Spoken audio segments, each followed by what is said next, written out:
So welcome to satsang.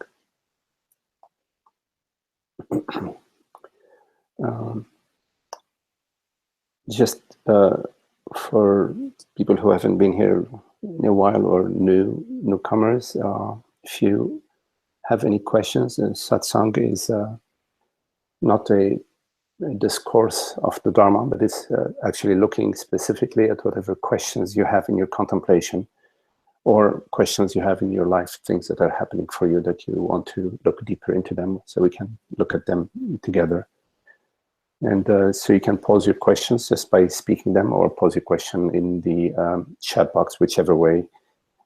And also some people sometimes send me a Facebook message, which arises here on the screen as well. So welcome to satsang. So the core, the heart of satsang is stillness, is peace.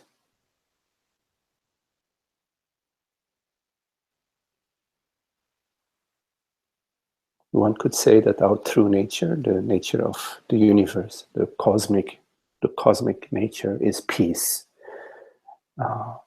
Is stillness, is creativity, and freedom, joy, happiness, bliss. That's our true self, what we truly are. And unfortunately, as we all know in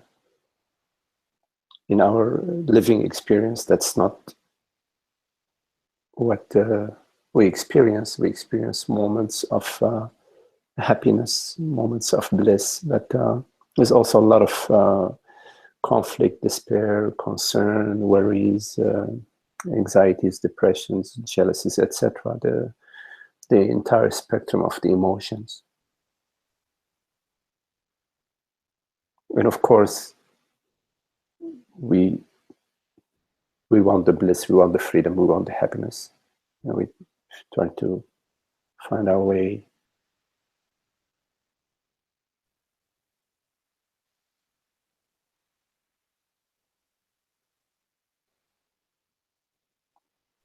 So it is said that what we are is already inherently blissful, inherently peaceful.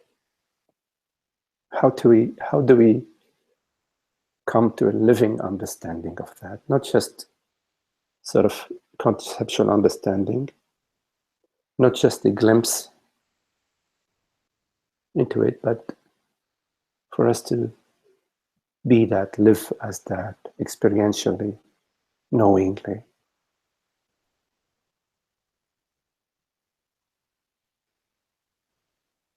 So we turn our attention in the middle of our activities, like in this moment. We turn our attention to the core of being that is peaceful, that is blissful. So at the core of your being right now in this very moment is peace and stillness.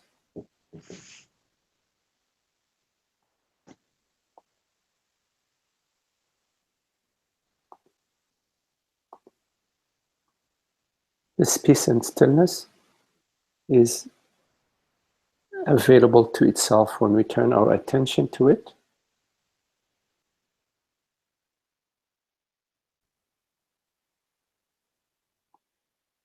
It reveals itself. So there are thoughts, there may be thoughts that are arising, and they may seem to express a certain personal threat or a personal sense of urgency.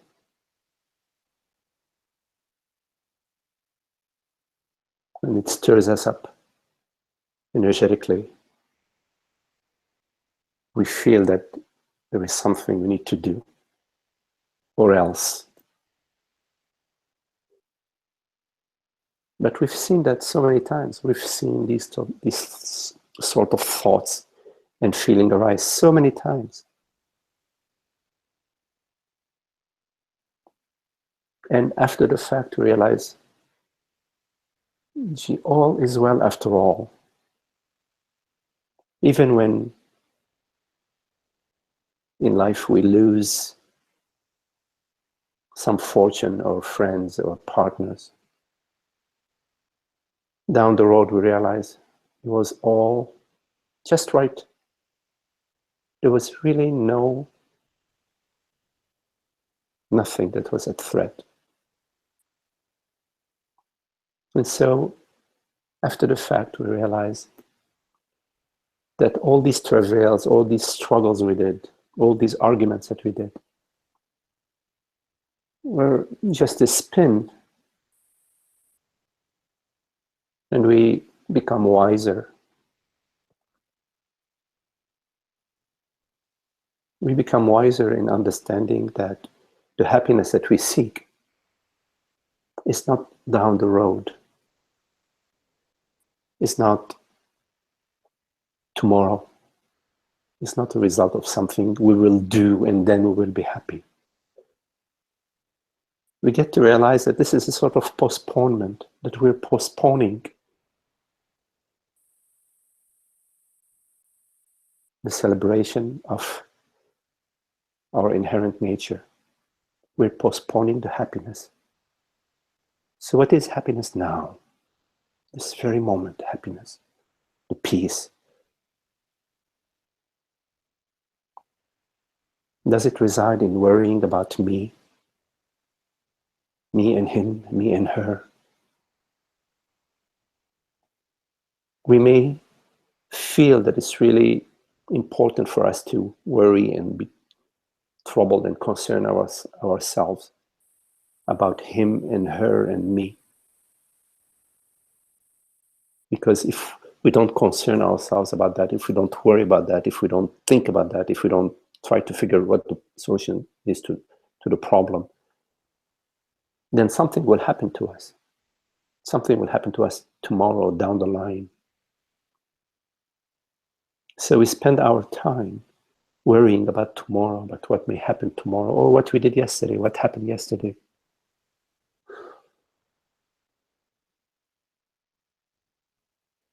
That's a sort of postponement.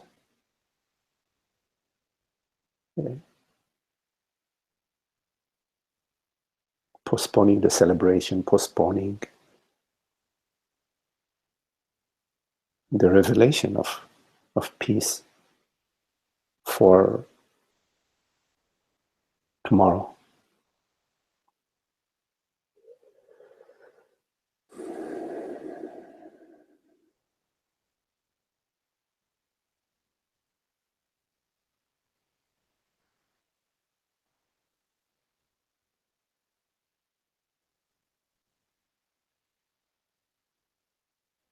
It's this core belief that I am a man or a woman, that I am a body-mind. Because there is no evidence for this belief. The body-mind is not what you are, it appears to you. It appears to you as bodily sensations.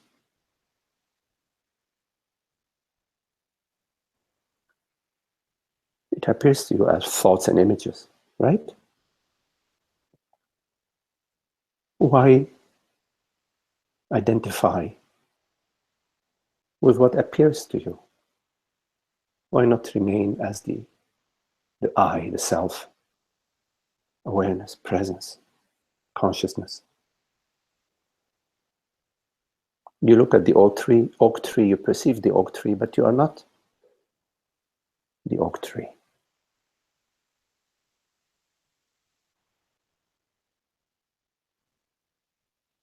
In your night dream, you perceive yourself as a bird, or as a 10-year-old boy or girl. But you are not a bird, nor are you a 5, 10-year-old boy or girl. Your awareness.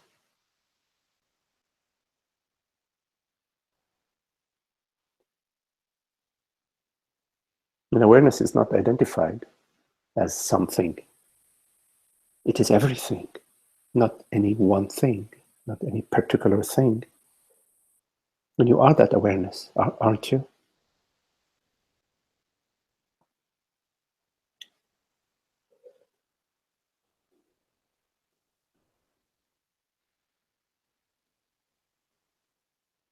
So you feel that you are this person.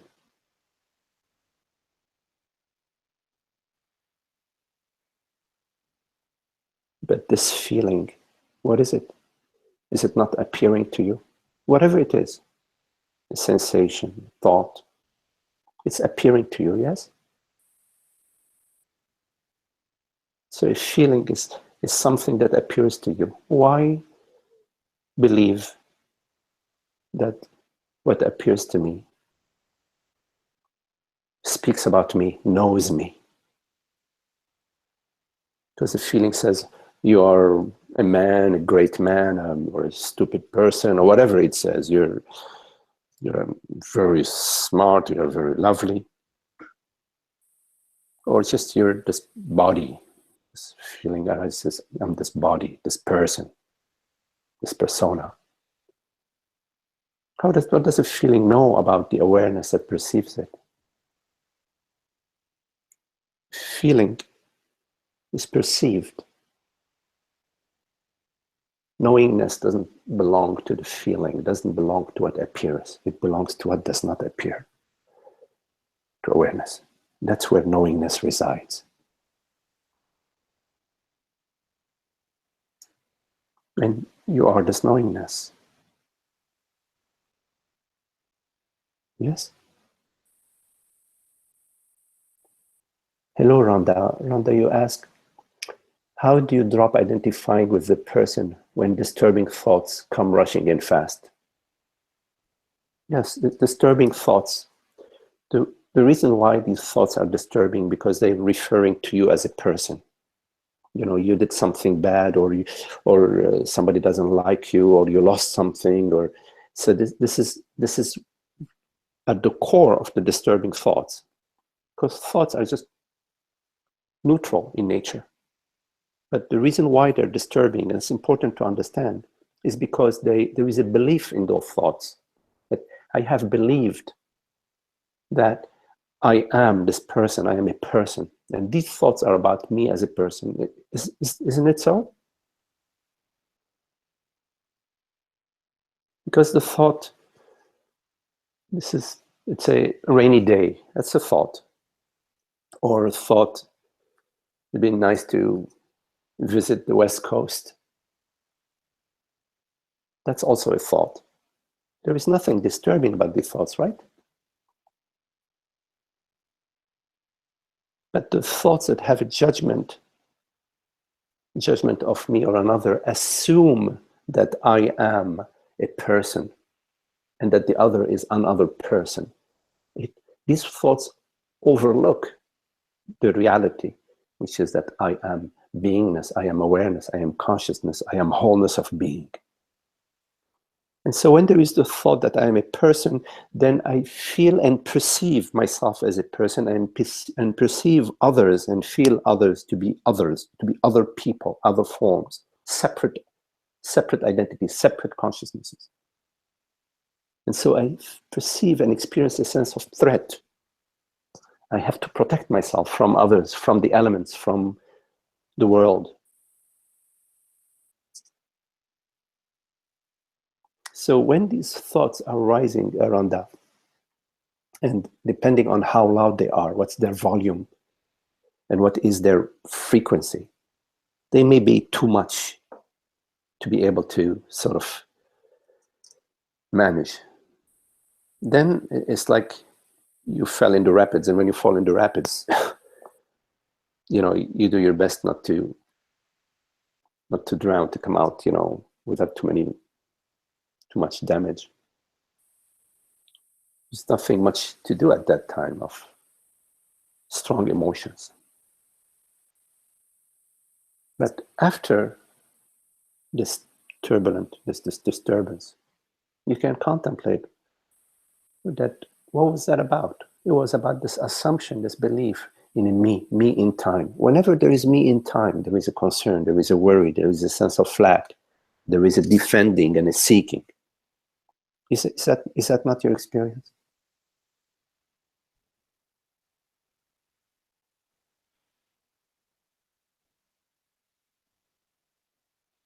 This me as a body mind, me as a person is a download. And we say yes to that. We say, yes, I am this person. While in fact, we are this awareness. We are awareness. We're presence. We are consciousness. That has no borders, that has no shell. The body, mind, thoughts, perceptions, sensations arise in this vastness of being. Is that not so? This perception right now arising in you being presence, awareness. There is no border to you.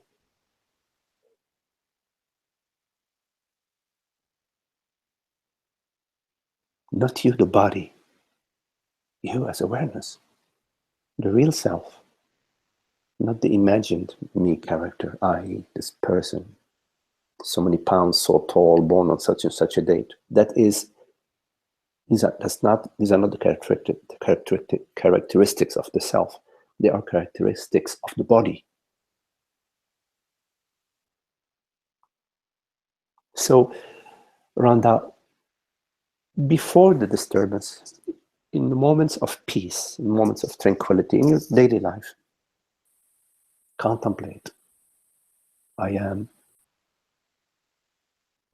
Contemplate, what am I truly? What is my experience right now? Not what I believe I am. And I'm not talking about believing that I am consciousness or believing that I am awareness. But asking yourself, what am I truly? What is the reality in this very moment of my experience? And ask yourself, is it not presence? Is it not an open field, open knowing space? Whatever your words are, doesn't matter. You don't have to adopt the words that I'm using. It doesn't matter the language. What matters is that you come to the truth of what I refers to. I refers to beingness, to awareness, to presence, to divine light. And down the road there is Megdi, Rhonda, Joe, Jim, Bo, etc. Down the road. Meaning as an appearance. Megdi appears, the form appears. But presence does not disappear. Because this appearance appears to what? Does it not appear to presence, to awareness? Everything that appears to awareness. What appears is constantly changing. The 5-year-old Rhonda and the 15, 20, 30-year-old Rhonda. Has it not changed? It's changed, thought by thought, moment by moment. But has awareness changed? That's the question. Contemplate that in moments, not when disturbing thoughts are arising, when in your daily life, so that when disturbing thoughts arise, you're already established as consciousness. You're already established as awareness. You already know more and more what you are. So these disturbing thoughts, you see them as, aha, this is the hijack. Thoughts coming to hijack you, to hijack consciousness into being Rhonda, living as a separate form, living in a world of multiple objects and others that are threatening or that may be threatening. Rhonda, you're right, awareness is invisible, yes, and seems to be overshadowed easily by thoughts and objects. How do you get the attention back? You know, as I was just saying a minute ago, awareness or consciousness is not a form, like a tree is a form, or like a thought is a form, or like a sensation is a form. It is the formless reality. Reality is formless. So the form that arises seems to overshadow the formless, the consciousness.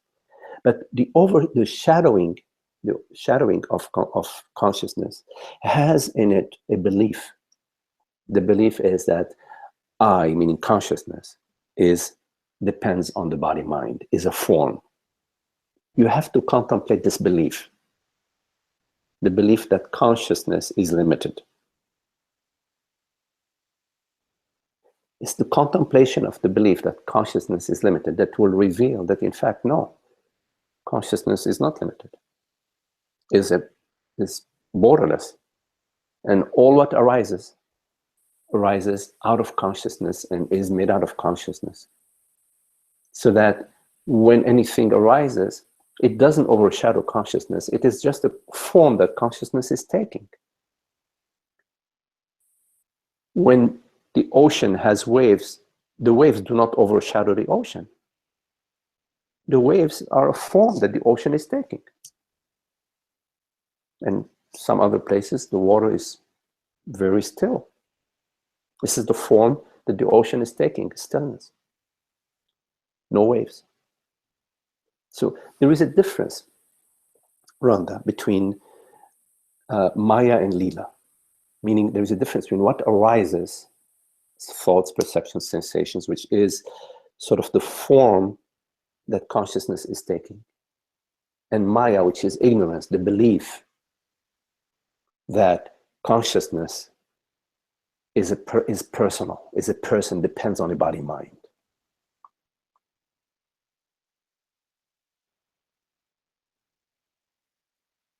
The appearance of thoughts, body, sensations, perceptions, is the play of consciousness. It's beautiful, it's lovely. The various colors, thoughts, shapes, creativity, sensations, it's very lovely. They're very sweet. But when there is the belief that I am a body-mind, that I'm a person, and that there are other people that are separate from myself, then the sweetness diminishes and there is more and more angst and concern. So in answering your question about how do you get the attention back to awareness, is by contemplating that everything that arises is awareness.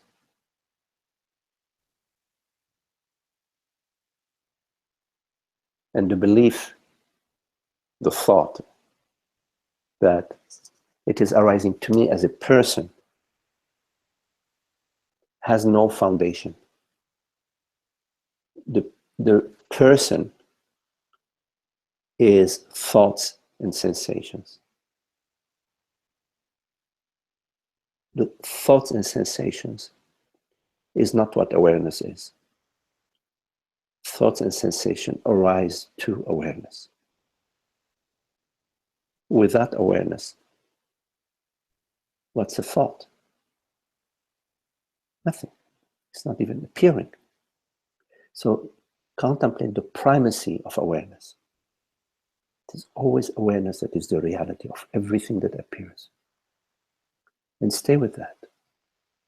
The reality of all experiences is awareness, and not a person. The reality is not some kind of person.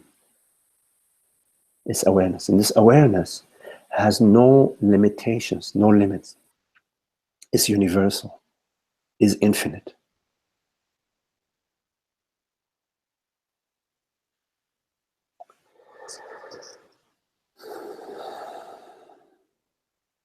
Okay, Rhonda?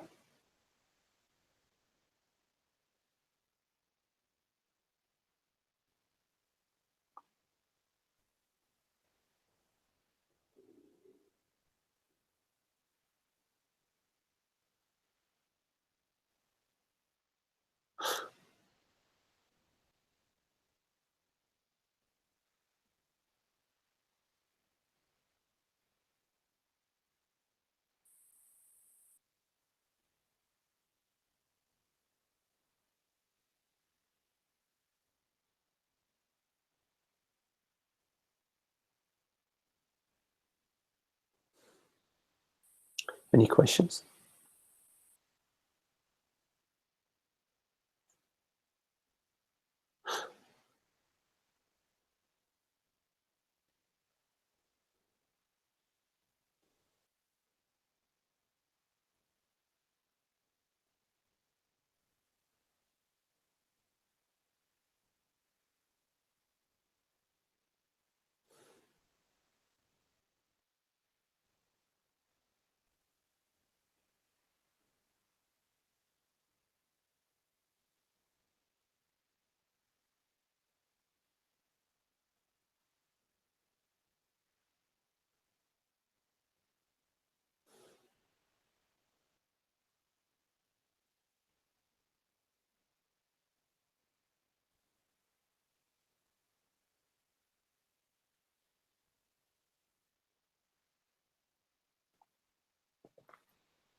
Rhonda, you're right. Is a teacher necessary to get rid of ignorance?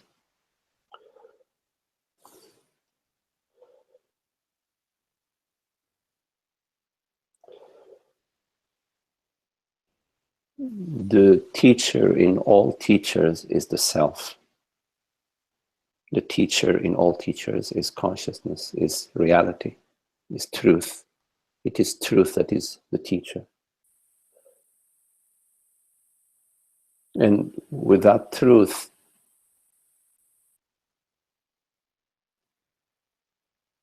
there is ignorance. The teacher is a friend. It's the self that appears as a friend. This friend appears out of your deep interest and love for truth, interest in truth, that grows into love for truth. This deep yearning for truth, not for some band-aid, but for the full revelation of the self. When your interest is in a band-aid, then what will appear to you is a salesperson that will sell you band-aids. But when your interest and your love is for truth, the complete revelation of the self, then within that love there is the calling for the teacher, for the teaching. The teacher and the teaching appear out of your very self. They take on a form that appeals to you, a form that resonates for you in their voice, in their mannerism, in what they say, what they share, what they experience. It resonates for you and opens you up. And through this opening, then the light of consciousness, the light of the self, shines through. But the heart of the teaching is the silent teaching, which is the presence of the self, the revelation of the self, which is a silent understanding. The ultimate understanding is a silent understanding. There are many preliminary understanding that have in them some silent understanding, but the ultimate understanding is a silent understanding, the silent revelation of truth, the silent revelation of the wholeness of being. So yes, a teacher is necessary, and the teacher will arise to you out of your passion for truth.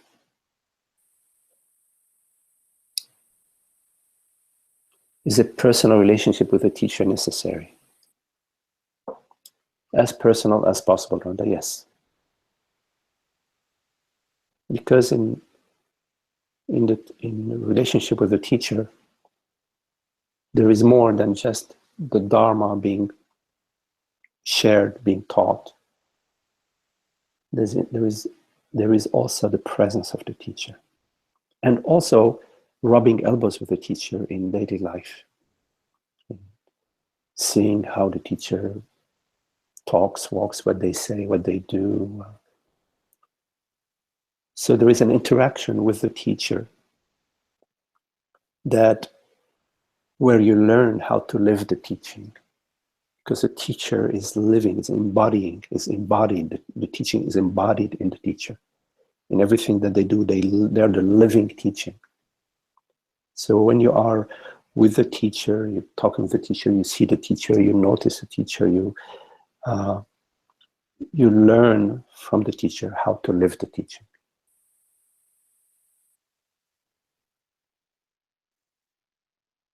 So yes, the interaction, personal relationship with the teacher is necessary and is a very great opportunity whenever it's available to you. And also, you have to make it happen.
Also, there is a learning from the teacher about teaching itself. In some cases, there is an interest in teaching, and just being with the teacher, you can also learn about teaching itself. Rhonda, you're right. Is a Shakti Pat Guru different from a teacher?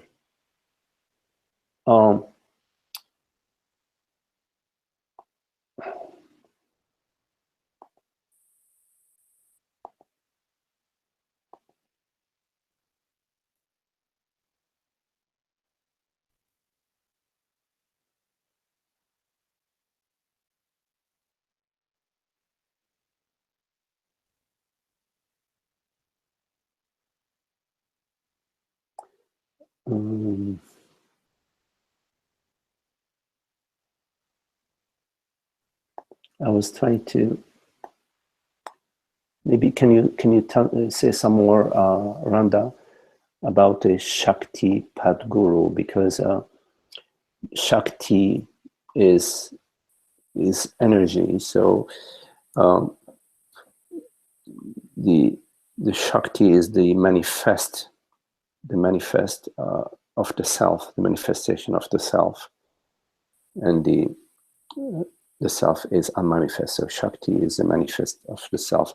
Now, I don't know how to answer your question because I don't know what's a Shakti Pat Guru as such, but I would say the following: that transmits spiritual energy. Okay, Guru that transmits spiritual energy. What matters in the teacher is that the teacher dissolves the ignorance and brings you to happiness. That's what matters. It's not about transmission of energy. So you don't need Shaktipat gurus. You don't need transmission of energy. What you need is to find a teacher that clarifies for you, that brings clarity for you, and via the teaching, via the relationship with the teacher, the belief structures that are the source of unhappiness and the cause of unhappiness starts to become more and more transparent. And in this transparency, you find yourself more and more moving towards happiness, more and more happy. So I don't the transmission of spiritual energy is not what it's about. Now, having said that, being with a teacher, in the presence of a teacher, because a teacher is the embodiment of the self, embodiment of peace, of happiness, of beingness. There is a transmission in just being with the teacher. It's like bathing. It's like you go to the ocean and you can't avoid but being wetted by the ocean as you step into the ocean. So being with a teacher, with an established teacher, a teacher that is established in causeless peace and happiness, soaks you in that. So there is a soaking in the self, in causeless happiness, in being with a teacher. Of course, this causeless happiness, this peace is what you are. So you're but via the teacher, the impressions of personhood are relaxed and released. The mind relaxes and releases into beingness, into soaking in causeless peace and happiness. So, but it's quite different from teachers who are transmitting Shakti or doing Shakti work. That is not the path to the self. That is the path to energetics.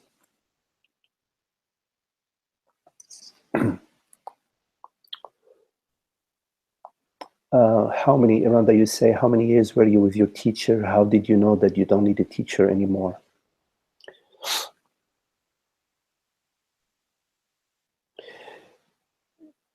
You know, every truth lover has their own path. My path started with an enlightenment experience. In other words, it started with the revelation of the wholeness of being. What I refer to as a glimpse,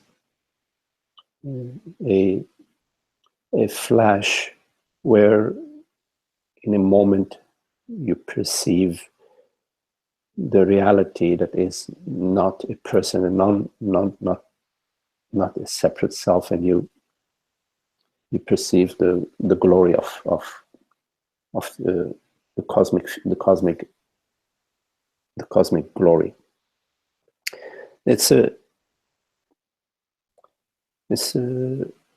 It differs, you know, from person to person, and in some cases it eclipses itself very quickly. We're back to being a me.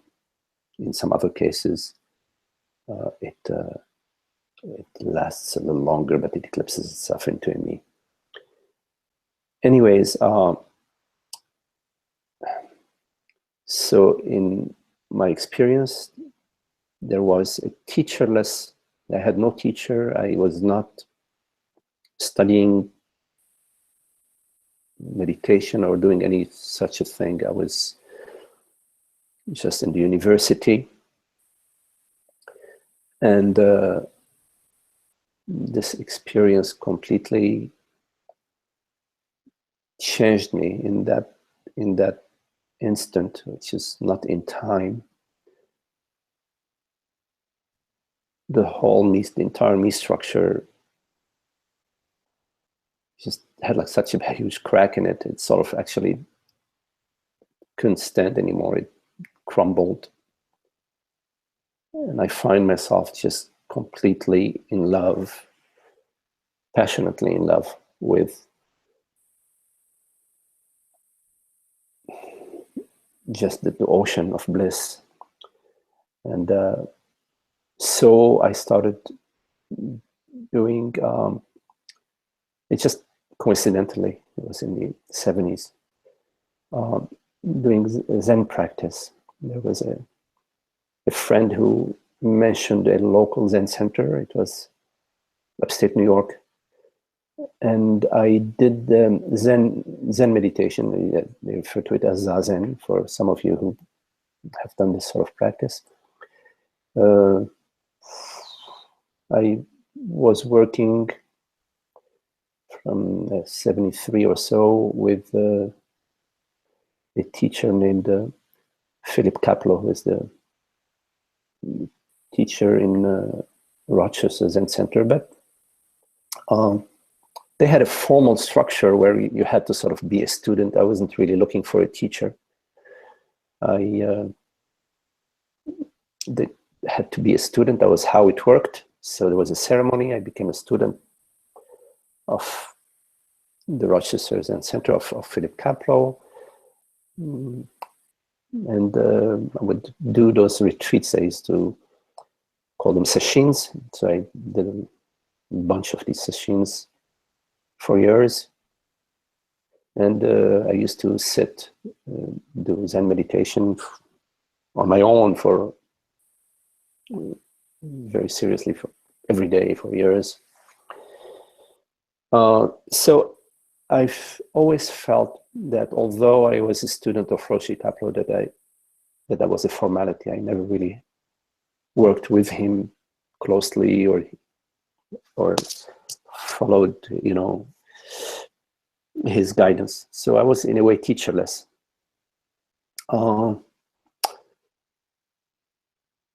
20 years later or so, I met Toni Packer, and I worked with her in Springwater Center for many years. And at that time, I was drawn to her openness. The Zen tradition is very strict, very severe, very structured.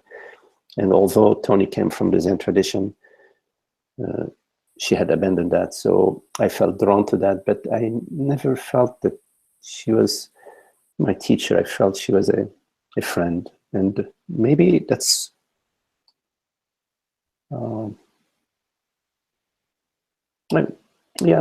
so that's in a way part of the teaching. I worked with her for a few years.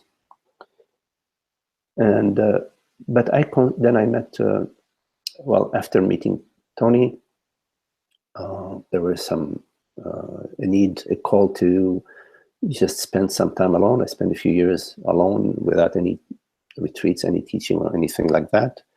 I was contemplating some other issues that I was looking at. And then a few years ago, I met Francis Lucille. And Francis Lucille, I consider him as my teacher, because through interacting with him, asking him questions and following his teaching and asking for clarification, at some point, there was a emerging sort of, let's say, final dissolution of the remaining me, the remaining self, where there was a complete certainty of the self. And at that moment, there was a knowingness that the seeking and the search was finished. Not, of course, not the contemplation. Constant contemplation is endless. It's very beautiful, which is a love. Contemplation is love. So, but any sense of angst or need or desire or self-lack was gone. Any sense of doubt was gone. I recognized that within myself. And at the same time, there was this sort of coming through me, not not from me as a person, but coming through me. There was this interest to share with others and to guide others and to be a friend with others and guide them in their path. How many years was I with Francis? Met Francis about 6 years ago. I had met him before that, maybe 20 years ago, but at the time I wasn't ready in a way. I was in a different place. So it's about 6 years ago that I have met Francis, and I still follow his teaching because I learned through him about how to teach and how to share and how to answer questions. And so there is, and also, of course, I have a great love and gratitude for him.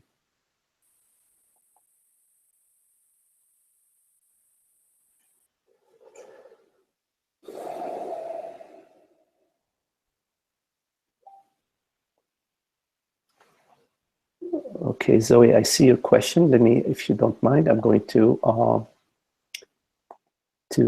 copy your question and paste it so that others can see it, and then we can look at it together. So, copy that. Okay. So, Zoe writes.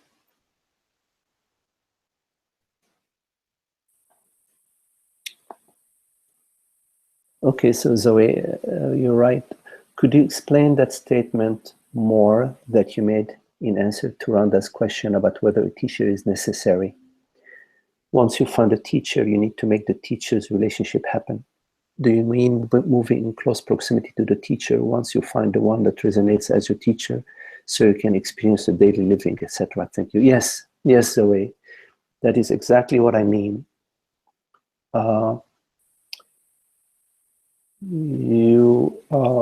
Once you find a teacher that you resonate with, there is love. It's love, and it's not fulfilling to have a love relationship across distance. It's not the full celebration of the love. So you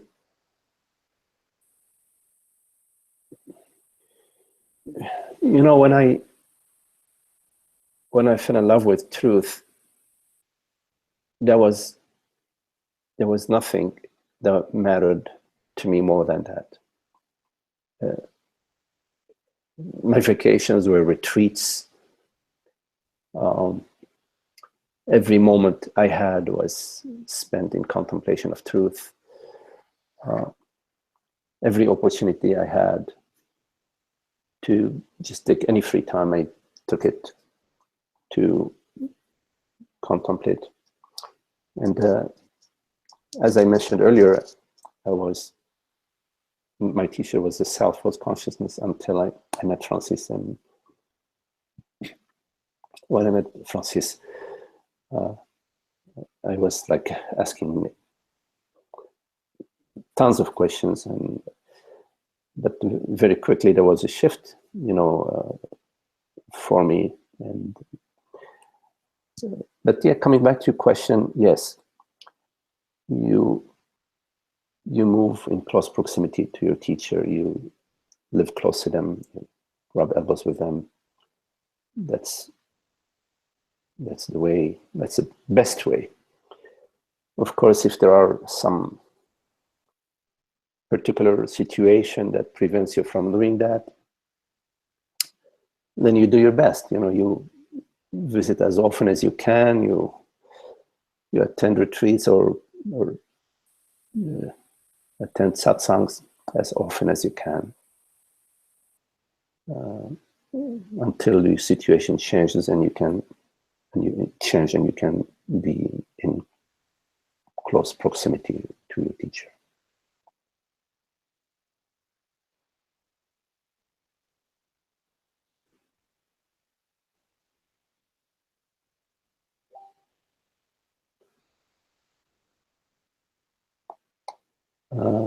Okay.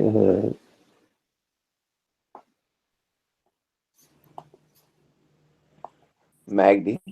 Oh, one moment, John. Yes, John, I hear you. And just one moment, just wanted to post this comment that Zoe wrote. She writes, yes, I agree. Falling in love with truth changes everything. Nothing else matters. Yes, there is attachment to my daughter. Thank you for offering these satsangs. Very, very beautiful, Zoe. Yes, yes. Yes, John. Can you hear me? Yes.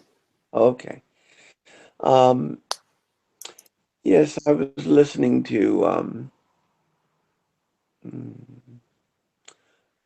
you speaking about the search stopping and then but still contemplating. And so my question is,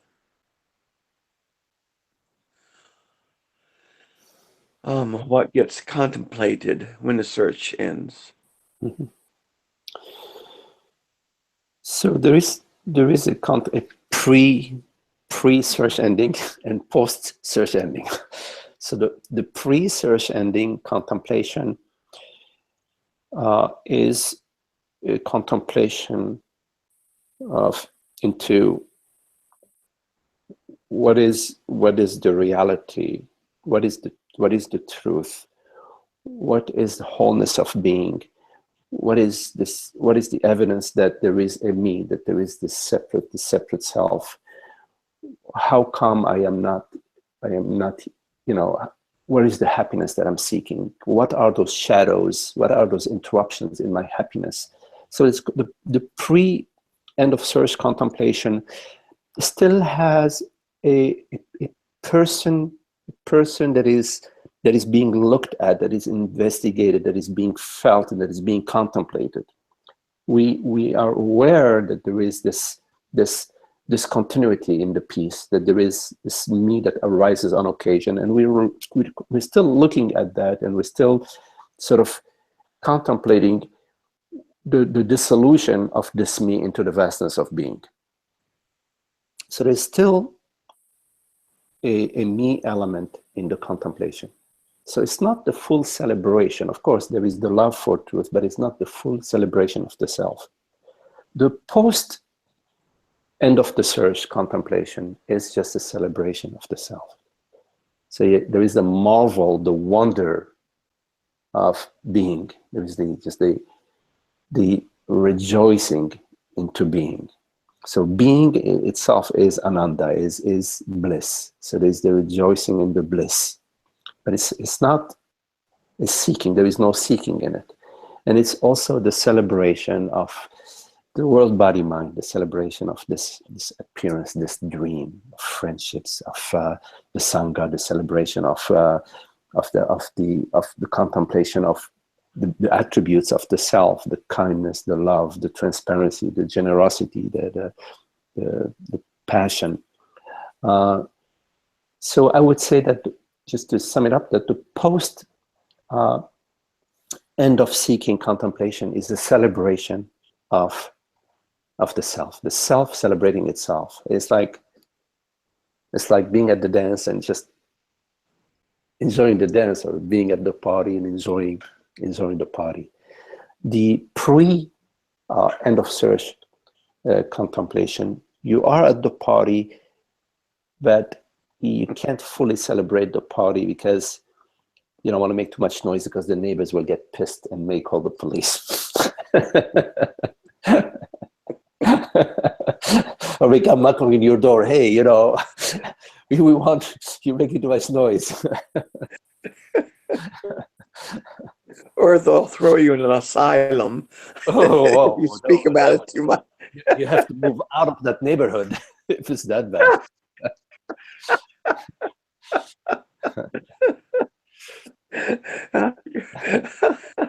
Yeah. So the celebration um, is unending. It's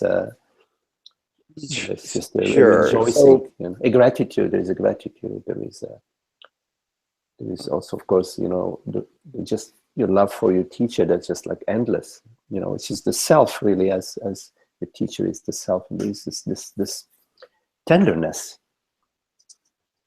okay. So then it seems like it's also possible that, like, it seems like I mean, I hear others share this, and I do also. Is like it's almost like stepping in both worlds. I'm using a metaphor, but there's no both worlds. There is the self. But if I use this, and I can say that um, there's times when it's I'm going to say it's so alive, it's real. Maybe if I use a metaphor like a cloud, I'll do the clouds in the sky thing, I guess. But if I do that, and then the self being a cloud, okay, I mean not the self, but my me-ness being a cloud in a sense, Mm-hmm, it dis it the ignorance really is to believe that shape and form and density is me and it's going to stay there, and it is me, and it's going to walk with me, and it's going to be that way all day long, and it's going to be there tomorrow, and it doesn't happen that way. mm-hmm, It disperses, it comes apart, and then um it dissolves, mm-hmm, and that's known, you know mm-hmm, this and mm-hmm, and so I see that's part of my, I guess you can say, a path in a way, or experience, is that I watch that dissolving. So there's no going back there because I can't get to anything. mm-hmm, I can't get, so there's parts of that happen. And yet, the thinking really is a big part of it. The thinking starts coming back and certain things start happening. And at least now I'm comfortable with it. And so I see this happening. And so it's not fully dissolved. And so in some way, there's not like the understanding on a mental level, but there's also then eventually also um, it's referred to as the living of it or the beingness of it. And there's mm-hmm, just no doubt of it anymore. So that maybe comes also down to an understanding on even on the intellectual level. But in the end, as you said, it's like it, it's sort of like there's this. It's sort of like when people say there's an aha moment, but a lot of times that's intellectual. But a lot of times too, there's this wondrous moment, or there's this awness, and there's this I am that, I am this, I am, and that's known. mm-hmm, So I guess what I'm so the question is that it just does seem to it seems to develop or happen or takes time in that sense, that things continue to dissolve. mm-hmm, But the real truth, really, that really is um, really joyful for me is the experience of having me dissolve, okay, and really nothing to go back to. So I can't even go back to the misery, or I can't even go back to this thinking or person that wants to get involved in this um, non-beingness. mm-hmm. Yeah. You know, the, at some point we've seen it enough. We've seen how unhappy this me identity is, me and the others, me and the world, me and time, me and tomorrow. We've seen it. We've seen enough that the energy that takes us back to it is no longer, we're no longer interested in going there. There isn't anymore the draw to go back to me as a person, me and my story, me and my personal, and we find that there is more and more resting into causeless happiness, into causeless being, in the joy of being, and this peace is our true nature, is there available to us, and we find the interest to move away from it.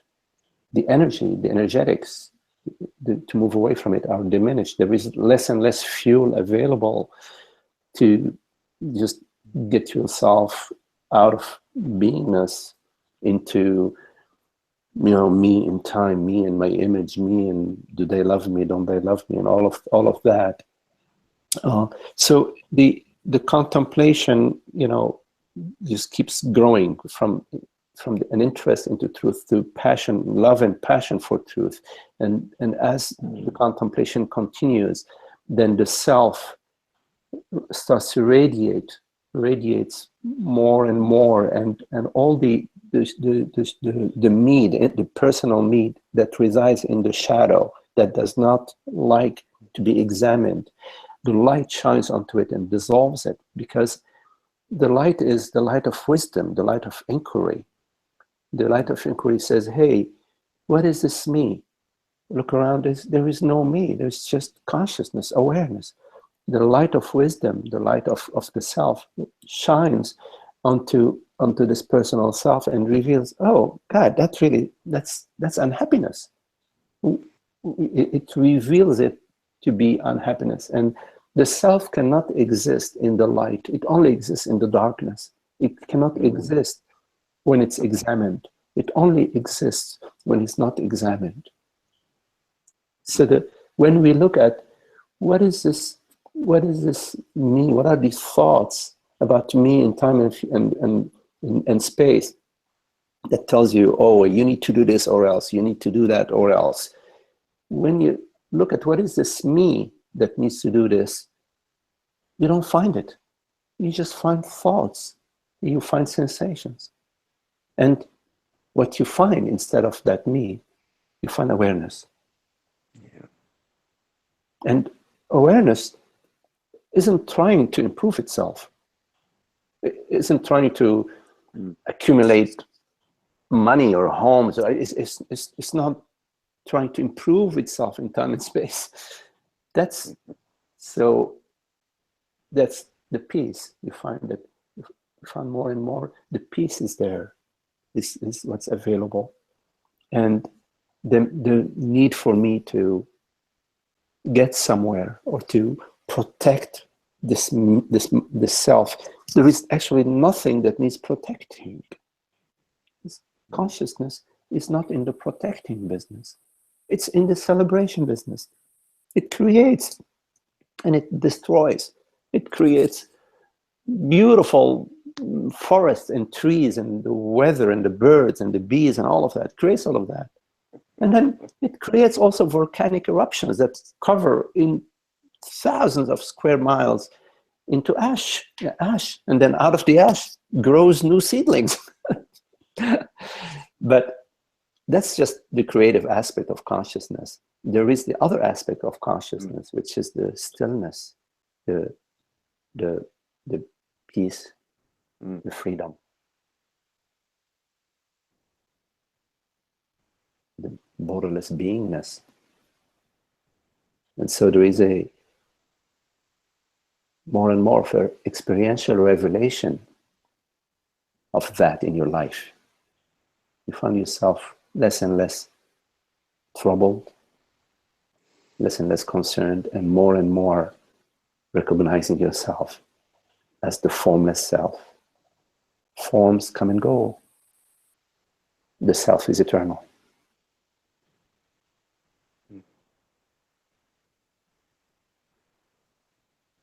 Thank you, Magni. Hey, John. Hello, Maria. Hello. Maria, you're right. Could you give me a pointer to shift into the spacious awareness as soon as I recognize that I am hooked in reactivity that is more than just strategies to calming or pausing? So, Maria, when you recognize that you are hooked in reactivity, ask yourself, what am I truly? Because in reactivity, there is an assumption that I am this Maria, I am this person, and that the other is Joe, Bill, or Elena, is somebody else out there. So ask yourself, what am I truly? And am I what I assume I am? I am what I think I am? Or am I beyond that? That which is beyond thought, which is beyond what appears. And ask yourself, the other, this other, what is this other? Is this other not that same consciousness? Also, it's really important when there is a reactivity that arises for you to not judge yourself for the reactivity. You recognize that reactivity is just consciousness downloading itself into a person. I'm a person. I am Maria. And the other person is another person. It's consciousness that's downloading itself as that and is playing this game. And that it's not a personal game. It's a universal game. It's a cosmic game. It's a game of consciousness. Consciousness is wishing this wish. And it's also consciousness that is wishing for you, because you are this consciousness. It's wishing itself to also become aware that, in fact, there is nothing personal. There is nothing personal. Everything that unfolds is universal, is a cosmic dream. So you don't need a personal strategy. You're not looking for a personal strategy, as you very well said, to calm or pause, because the strategy still maintains the me. I am using the strategy, me, the person is still maintained. There are many endless strategies. Sometimes people go, they drink, or they take drugs, or they eat, or they think about something else. These are strategies, psychological strategies, and all sorts of strategies to calm the mind. And they have their purpose, which is basically to calm the mind. But they do not address the source of the ailment, the source of the reactivity. There is no reactivity without the assumption and the belief that there is a person and that things are personal and that I am a person. You need to contemplate this belief.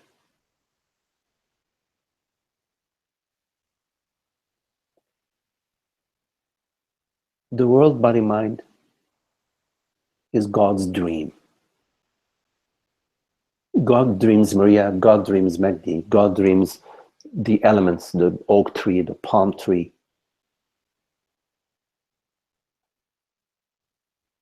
Your task is to come to the recognition of your true self, what you truly are. Just ask, Maria, you're right, just ask myself, what am I truly? Yes. What is this other? Is this other not the same consciousness? Yes. No judging reactivity, correct. There is nothing personal, everything is a cosmic game. Yes, yes, yes, yes. Bring that living inquiry whenever possible into your life. Not just when there is reactivity, Maria. You have to practice it when there isn't reactivity. In this very moment, right now, what are you truly? Are you Maria, or are you this awareness? What is it that is aware of Maria? What is Maria? This very moment, what is Maria? Maria is images, thoughts, bodily sensations, yes? What is it that is aware of these bodily sensations, of these thoughts, of these images, of these memories? I am aware. I, the true self, the true self. There is the I that has no name, has no gender, that is inherently aware, inherently creates all these forms and is aware of them. And that is what I truly am. So contemplate not only during moments of crisis or reactivity, in moments of non-crisis and non-reactivity, contemplate the self. Maria, you're right, to bring the living inquiry whenever possible into my life. Yes, what am I truly? I feel very touched listening to you.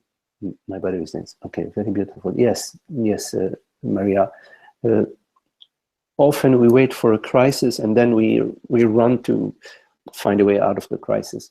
But we have opportunities in non-crisis time, in non-reactivity time, to contemplate the self.